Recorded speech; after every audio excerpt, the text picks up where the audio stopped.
Hi, this is Joe Wiles with the Rock and Roll Conservatory for howtoplayanySong.com. Today, by request from Mike in Seattle, we're going to learn an acoustic adaptation of the Verve's Bittersweet Symphony. Now, Bittersweet Symphony is the Verve's biggest, most successful hit. They're first to cross over onto American charts, but behind the scenes, the song was bogged down by legal issues. Even though Richard Ashcroft, the singer for the Verve, penned all the lyrics and secured a license to use 4 bars from a symphonic arrangement of The Last Time by the Rolling Stones, the owner of the Rolling Stones' old catalog sued the band for relying too heavily on this sample as the hook of the song. And because Richard Ashcroft had used just a little bit of the melody from the original recording, he had to relinquish 100% of his royalties and include Mick Jagger and Keith Richards in the writing credits of this song. The song actually got nominated for a Grammy in the Best Song category, but because of the settlement, the nomination actually went to Mick Jagger and Keith Richards. Richard Ashcroft joked that it was the best song that the Stones had written in 20 years, right before he suffered a nervous breakdown and eventually the band broke up.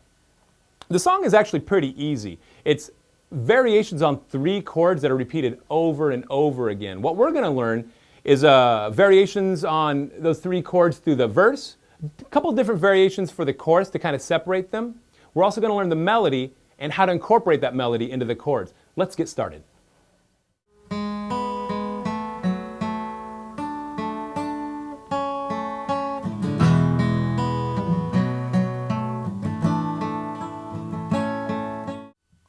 All right, this song is in the key of E major, and we're going to start with the melody. Let's put the index finger of our left hand on the 1st fret of the G right here. Sounds like this.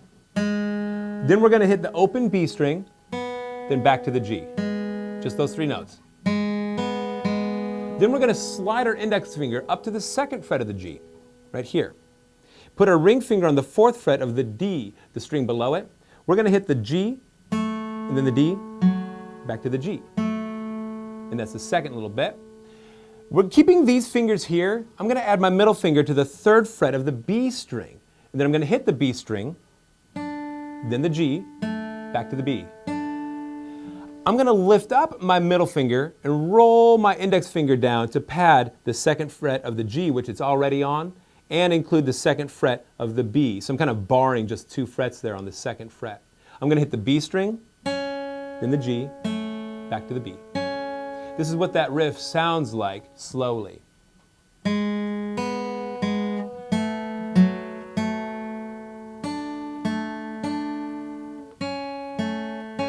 And you'll notice I keep my fingers in place so those notes ring out as I play the rest of the riff.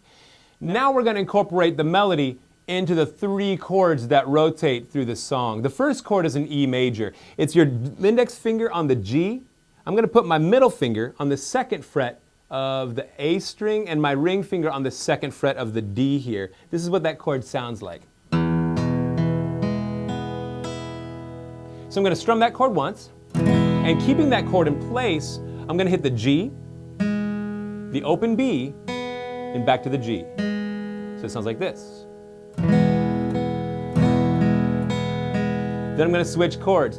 This is like a modified B7 type chord. We're going to put our index finger on the 2nd fret of the A, our ring finger on the 4th fret of the D, and our middle finger on the 2nd fret of the G. This might be hard for beginners, and if it is, you can just use your index finger to pad those 3. Actually, I'm not sure if that's harder or easier, but give it a try. See which one's easier for you.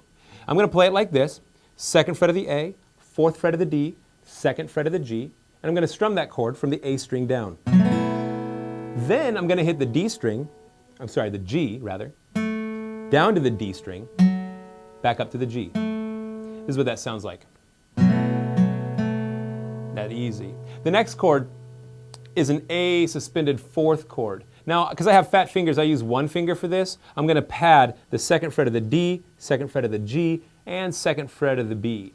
You can use 3 fingers to do that, like this, or even like this. It doesn't matter. Whichever is easiest for you is fine. So I'm going to do it this way with 1 finger. And I'm also going to include, for now, my ring finger on the 3rd fret of the B string. I'm going to strum that chord. Then I'm going to hit the B string, then the G, back to the B. I'm going to lift off my ring finger to reveal the 2nd fret below it, which I've already fretted, and and I'm going to hit the B, the G, back to the B. This is what that part sounds like.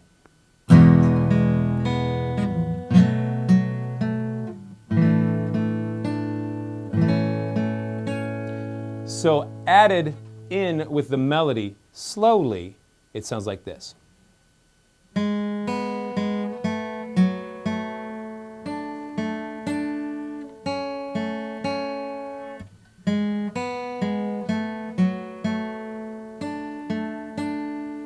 Now let's add the chords.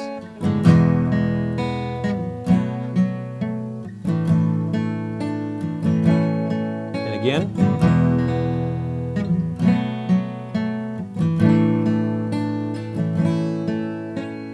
And that can cover the intro. You can actually use that anywhere in the song where there's no singing going on. It kind of fills in the gaps pretty well. Let's move on to the verse. Thanks for watching. I hope you learned something.